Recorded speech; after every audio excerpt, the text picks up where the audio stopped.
How involved do you think the church should be with social service? It's like asking, how involved should the church be in evangelism? Until you carry out the Great Commandment, you can't carry out the Great Commission. Interesting. He was sitting, let me talk. This is Mark and Tony, and I haven't got to say a word.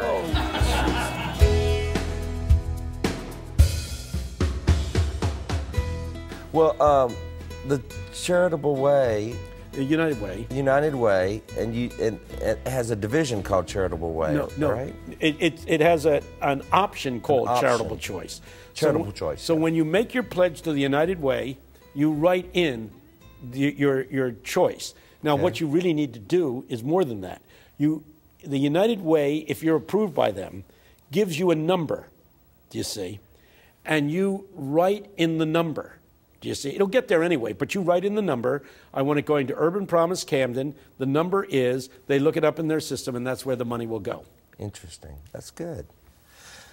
How involved do you think the church should be with social service? Oh, Lord. You think they should? I mean, obviously. Of course. I don't know. How can they not be? You know, it's. I mean, isn't social service mean caring for the poor and the needy and the widows and the orphans and the churches?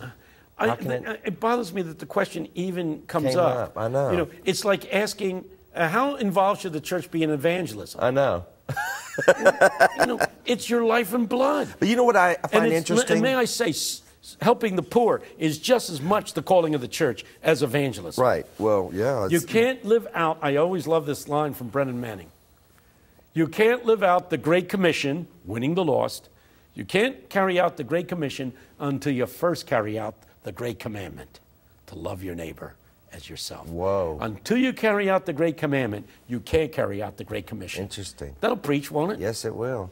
Well, I find also interesting that this university here, all of the questions really are about social issues. I find that interesting. Young people are concerned about those things. Could you see social service and social work job opportunities opening up in the church in the future? Oh, yes. And what I mean by that is already there are certain churches that, you know, have a youth pastor, a minister of music, and are actually hiring somebody to do social work from the church. The church should be one of the instruments of God through which social services are given to the people. I remember in the 70s, in the 70s when I was growing up, preachers preaching against it. I mean, in our churches, preaching against socialism, social gospel. The social gospel. You know, that arose for a very particular reason. How did that happen? Well, coming into the 20th century, there were these ideas and scholarly works coming out of Germany, German scholarship. The Graf Wellhausen theory, which questioned the authority of Scripture, said that the Bible really wasn't written by who we say it was written by. It was written by other people that we don't even know about. Certainly they took apart the Pentateuch and said it wasn't written by Moses. It was written by several different people at different times and put together by questioning the authority of Scripture. In addition to that, there were theologians such as Friedrich Schleiermacher, Biedermann, Strauss.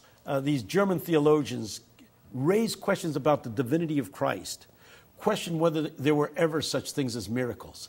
Naturalistic approaches to the Bible took precedence over anything that had to do with supernatural.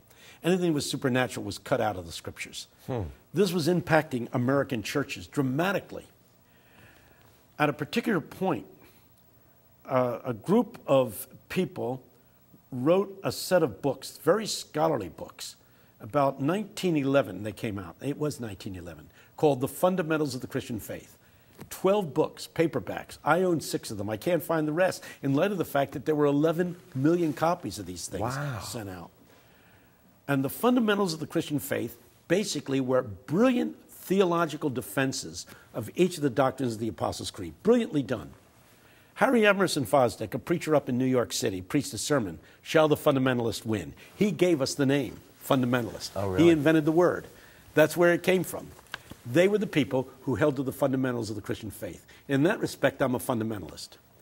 The problem was that here were the liberals over here, And they didn't really get into heaven and hell and Jesus and the cross and the salvation story. And you say, well, if they weren't preaching the Bible, what were they preaching? Well, they were preaching doing good works, social services. So the liberals said, we are into social services. The fundamentalists, reacting against that, went to the extreme and said, if that's what they're for, we're against it. We're going to be against it, yeah. Which was stupid. And then came along Billy Graham and Carl Henry.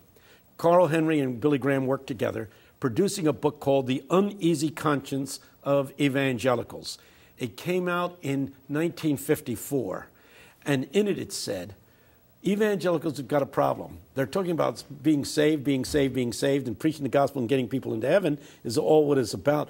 But there are 2,000 verses of Scripture that call upon us to help the poor. Don't you have an uneasy conscience about that?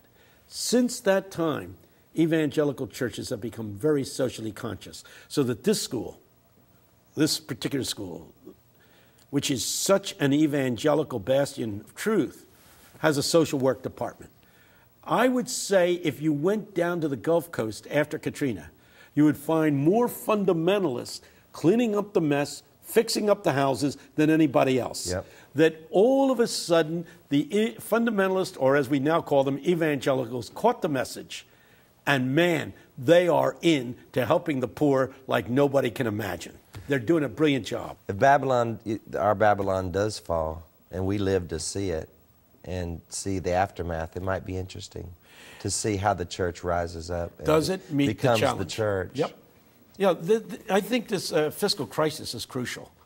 Is the church going to really take care of even its own members? But what about the church itself having, I mean, their finances are down. Yeah. I mean, how do they do that? You can't get money out of thin air unless you're the government. Yeah. You can borrow it from China. Yeah. I think the question comes not, are we going to give? The question is, are we going to sacrifice? You see. Up to this point. And make Peggy and I give a lot of our research. And don't just give because they got an 800 number either. Check out the soil.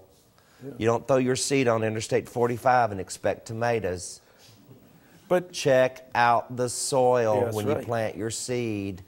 And that's the reason I believe in what you're doing, because I've checked out the soil. And as I've said before, I've been in their home. They raise $10 million a year for the poor, and they have tacky furniture. I've been in a lot of preachers' homes that don't raise that much money, and they don't have tacky furniture. When I say that, I know that's probably not Peggy's favorite statement that I make about her furniture. But they're not, I mean... Yeah. But he was sitting, let me talk. This is Mark Antony, and I haven't got to say a word. Oh, jeez. Go ahead. He was at a big meeting, and you can tell him the details. You're so good with the details. I'm just good with the overall picture.